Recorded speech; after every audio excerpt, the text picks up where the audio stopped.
Salam sehat, sahabat setia Saudara Siman, kembali bersama saya dalam kesaksian kasih karunia. Pada kesempatan kali ini, saya ingin membagikan firman Allah yang saya ambil dari kitab Yesaya, Yesaya 11, ayat 1 sampai dengan 10.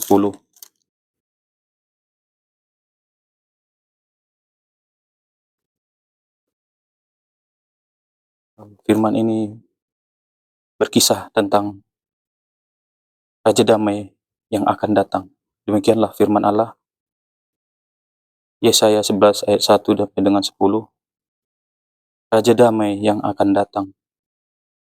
Suatu tunas akan keluar dari tunggul Isai, dan taruk yang akan tumbuh dari pangkalnya akan berbuah. Roh Tuhan akan ada padanya, roh hikmat dan pengertian, roh nasihat dan keperkasaan, roh pengenalan dan takut akan Tuhan. Ya, kesenangannya ialah takut akan Tuhan. Ia tidak akan menghakimi dengan sekilas pandang saja, atau menjatuhkan keputusan menurut kata orang. Tetapi ia akan menghakimi orang-orang lemah dengan keadilan, dan akan menjatuhkan keputusan terhadap orang-orang yang tertindas di negeri dengan kejujuran. Ia akan menghajar bumi dengan pekartaannya, seperti dengan tongkat, dan dengan nafas mulutnya ia akan membunuh orang fasik. Ia tidak akan menyimpang dari kebenaran dan kesetiaan, seperti ikat pinggang tetap terikat pada pinggang. Serigala akan tinggal bersama domba, dan macan tutul akan berbaring di samping kambing. Anak lembu dan anak singa akan makan rumput bersama-sama, dan seorang anak kecil akan menggiringnya. Lembu dan beruang akan sama-sama makan rumput, dan anaknya akan sama-sama berbaring. Sedang singa akan makan jerami seperti lembu. Anak yang menyusu akan bermain-main dekat liang ular tedung, dan anak yang cerai susu akan mengulurkan tangannya ke sarang ular beludak. Tidak ada yang berbuat jahat atau yang berlaku busuk di seluruh gunungku yang kudus, sebab seluruh bumi penuh dengan pengenalan akan Tuhan, seperti air laut yang menutupi dasarnya. Maka pada waktu itu,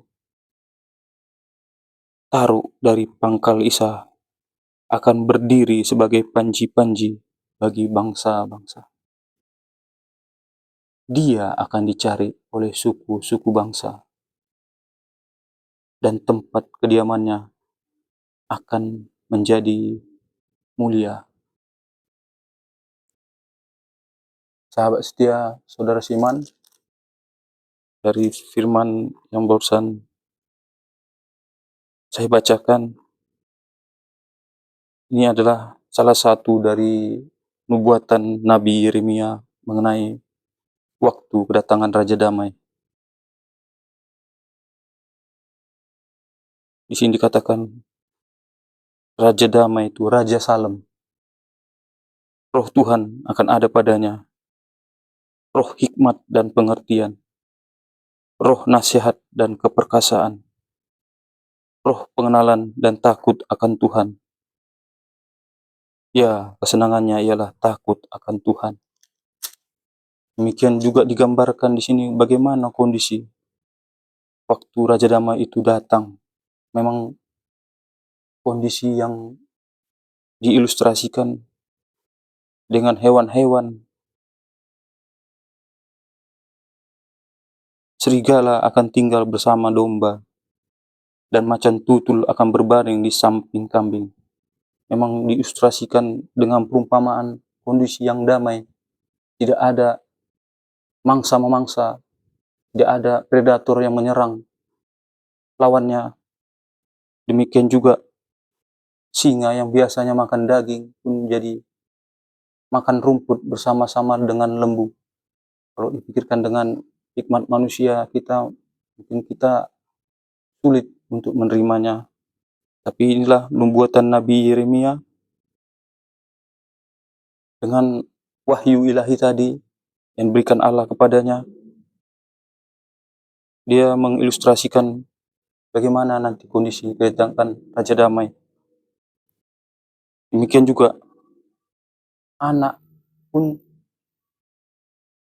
mengulurkan tangannya ke sarang ular beludak, tapi ular beludak itu tidak mematuk tangannya. Ini kondisi yang memang butuh iman kita untuk meyakini bahwa kondisi ini bakal terjadi. Maka pada waktu itu, Taruk dari pangkal Isai akan berdiri sebagai panji-panji bagi bangsa-bangsa. Dan dia akan dicari oleh suku-suku bangsa, dan tempat kediamannya akan menjadi mulia. Jadi di sini ada tersirat suatu tempat, saudara seiman, tempat yang diingini Allah, yaitu kota setia Yerusalem, dan gunung kudus Allah, yaitu Bukit Sion. Sebab Allah berfirman, aku mengingininya untuk kediamanku, untuk selama-lamanya. Demikian bisa saya sampaikan dari pembahasan firman dari kitab Yesaya 11 ayat 1 sampai 10. Kasih karunia Kristus dan damai sejahtera menyertai kita dari Dia yang ada, yang sudah ada, dan yang akan datang, Allah yang Maha Kuasa.